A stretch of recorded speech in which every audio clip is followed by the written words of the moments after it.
Bharatiya Janata party జిల్లా అధ్యక్షులు శ్రీ రాచకొండ యాదగిరి బాబా గారు, అట్లాగే మండల అధ్యక్షులు శ్రీ గోపిడి శ్రీనివాసరెడ్డి గారు, నేటి ఈ ధర్నా కార్యక్రమానికి హాజరైన భారతీయ జనతా పార్టీ నాయకులు, కార్యకర్తలు, అట్లాగే రైతు సోదరులు, పాత్రికేయ మిత్రులు అందరికి కూడా హృదయపూర్వక నమస్కారాలు.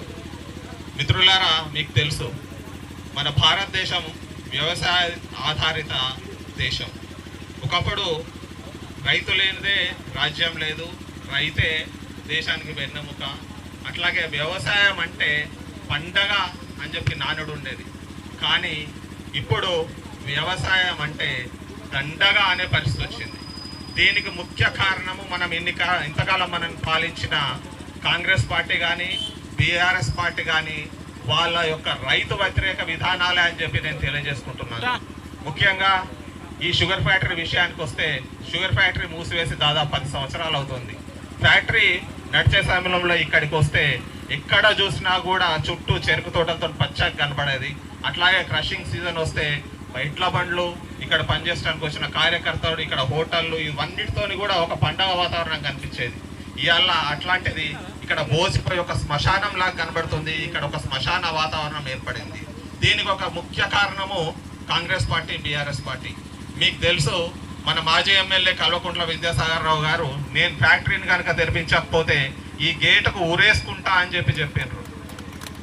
మరి ఇప్పుడు 10 సంవత్సరాలైంది. మరి ఆ ఊరి సంగతి ఏదో ఒకసారి గుర్తు చేసుకోవాల్సిందిగా నేను వాళ్ళకి మనవి చేస్తున్నా.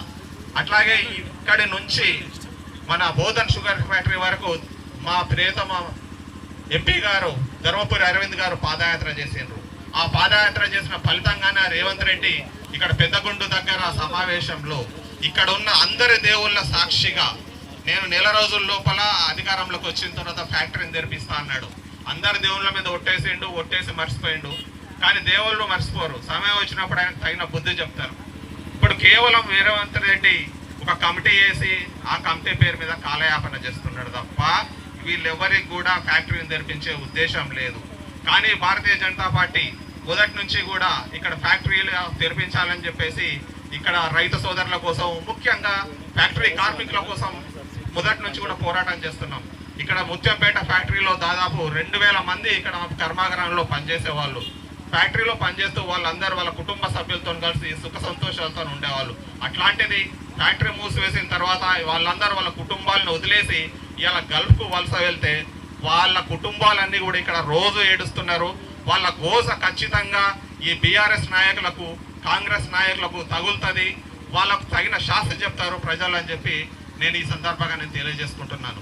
ఈరోజు ఈ పాదయాత్ర ఏదైతే మేము మొదలు పెట్టినామో ఇది కేవలం ఆరంభం మాత్రమే, అంతం కాదు. ఇది ట్రైలర్. అసలు సినిమా ముందున్నది. షుగర్ ఫ్యాక్టరీ తెరిపించే వరకు ఖచ్చితంగా మేము నిరంతరం పోరాటం చేస్తాం. మాకు మద్దతుగా రైతులు ఉన్నారు, ప్రజలు ఉన్నారు. ఒకవేళ మీరు ఇట్లా మీ హామీలను విస్మరిస్తే రాబోయే ఎలక్షన్లలో ఖచ్చితంగా మీకు బుద్ధి చెప్పడానికి ప్రజలు సిద్ధంగా ఉన్నారు.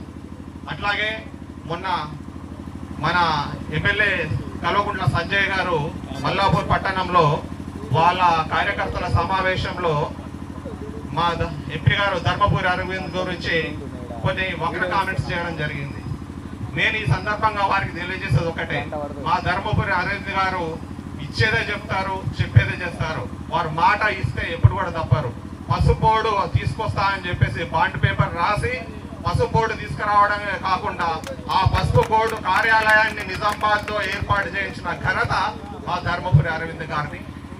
మీ తండ్రి గారు 10 సంవత్సరాలు ఇక్కడ ఎమ్మెల్యేగా ఉన్నారు. మీరు గెలిచి 20 నెలలైంది. మీరు ఏదైనా నేను ఈ యొక్క మంచి పని చేసిన అని చెప్పి చెప్పుకోదైంది ఉంటే రండి, మేము అందరం కూడా మీకు సన్మానం చేయడానికి రెడీగా ఉన్నాం.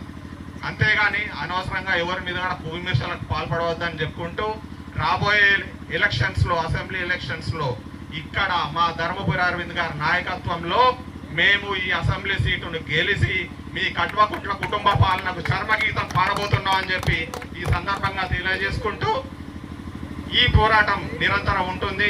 దానికి ఈ రైతులందరూ అట్లాగే మీ పాత్రికేయ మిత్రులందరికీ కూడా సహకారం అవసరం ఉంటుంది మా భారతీయ జనతా పార్టీకి.